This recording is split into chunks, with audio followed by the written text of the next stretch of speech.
Somewhere in northern Manitoba, there is a town you can only reach by plane. No roads go there. No roads have ever gone there. And the people who live there, they want it that way. But that is not even the strangest thing about Manitoba. Manitoba is one of those provinces that Canadians from the coasts treat like a flyover. Flat, cold, boring. And that assumption is exactly why most people have no idea what is hiding out there. Because once you get past Winnipeg, past the farmland, past the point where your phone signal dies, Manitoba starts getting genuinely, uncomfortably weird. Today we are looking at 10 of the weirdest and most isolated towns in the province. Not small towns with a funny name. We are talking about a community that has never had a road and refuses to build one. A town physically dragged 160 kilometers through frozen bush by Caterpillar tractors. A people who were relocated by their own government, watched a third of their population die, and then walked back home anyway. A town named after a character from a dime store science fiction novel that nobody remembers.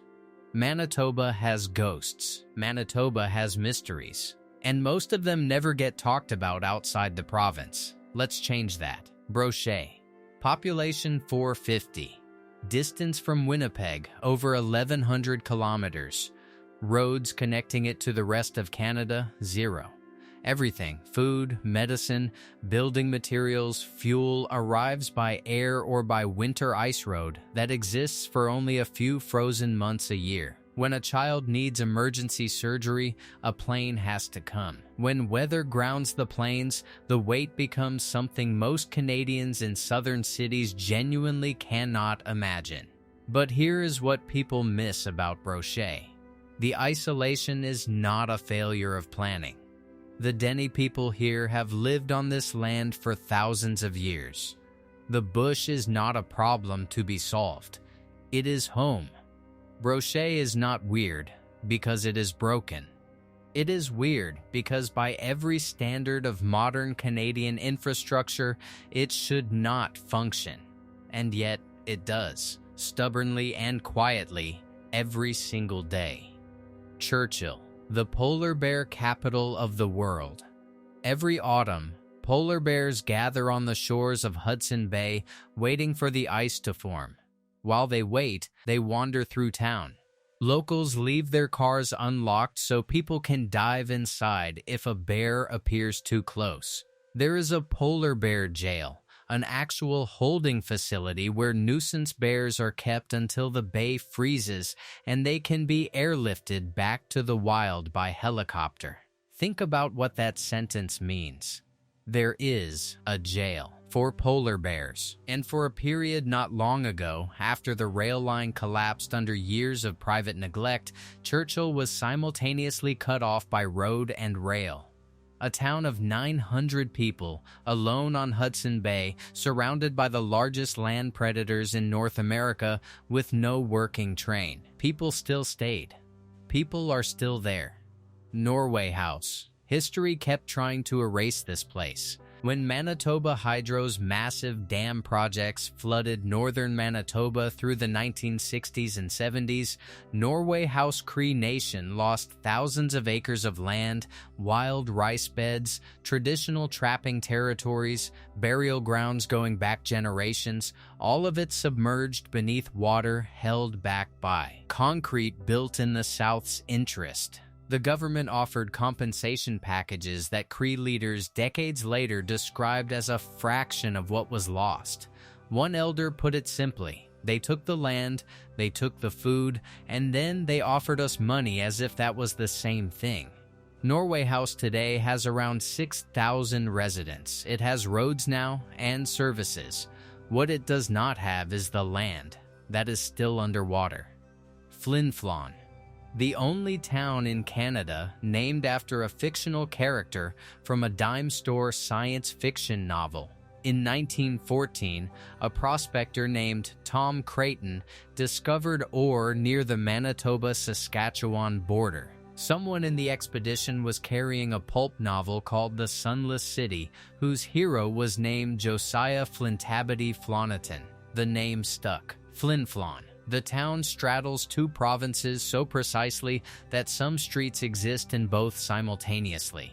The post office is in Saskatchewan. The arena is in Manitoba. For a while, certain activities were legal on one side of a building and illegal on the other. The copper and zinc mine that built the town ran for over 70 years before closing in 2010. The population has been slowly shrinking ever since, and at the entrance to town, a giant fiberglass statue of Josiah Flintabity Floniton still stands guard. Of course it does. Tadul Lake. In 1956, the Canadian government forcibly relocated the Saisi Dene from their traditional territory to the outskirts of Churchill. They called it modernization. What followed was one of the quietest catastrophes in Canadian history.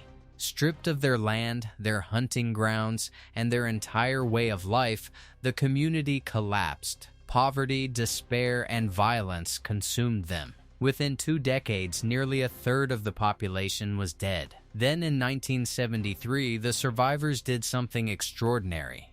They walked back. Not metaphorically. They returned north and built Tadul Lake from the ground up, a new community on land closer to their original home. It has a school now, a health center, and a people who refuse to be erased by history. Tadul Lake is accessible only by air. Getting there is not easy. What the community built there is harder to reach than any flight. God's Lake Narrows. The name alone should tell you something. Around 1,300 Cree people live on a narrow strip of land pressed between two bodies of water deep in northeastern Manitoba. The connection to the south is a winter ice road, a route that only exists when temperatures drop far enough to freeze the lake solid. Trucks come through carrying supplies. Then spring arrives, the ice softens, and the road vanishes until next winter. As climate change pushes freeze up later and break up earlier each year, that window keeps shrinking. The community does not get a say in any of that. They simply adapt as they always have because the alternative is not adapting. Wasagamack. No road. No ice road. Air only. Year-round. No exceptions. Wasagamack is part of the island lake communities in Manitoba's far northeast. A cluster of First Nations settlements sharing an airport and a level of political invisibility that only breaks into national news when something goes catastrophically wrong. In 2009, H1N1 hit these communities with devastating force. Body bags arrived before adequate medical supplies did, a detail that sparked outrage for about one news cycle before being forgotten. Reports in subsequent years documented families of 10 or 12 sharing a single small house, mold spreading through walls, conditions that would be called unlivable almost anywhere else in Canada. Wasagamack is not weird in a charming way. It is weird in the way that quietly exposes what a wealthy country chooses to leave behind. Gillam. Gillam is a company town that never stopped being a company town, and the company is Manitoba Hydro. The Nelson River runs through this region, one of the most powerful river systems in Canada, and Hydro has been damming it since the 1960s. Gillam exists to house the workers who run the generating stations that power the southern half of the province.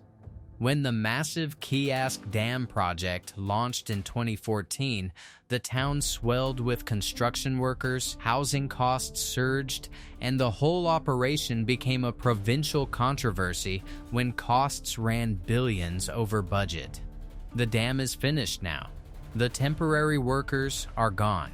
Gillam remains, remote, functional, entirely dependent on one river, one employer, one reason to exist. Lynn Lake. Lynn Lake was not built.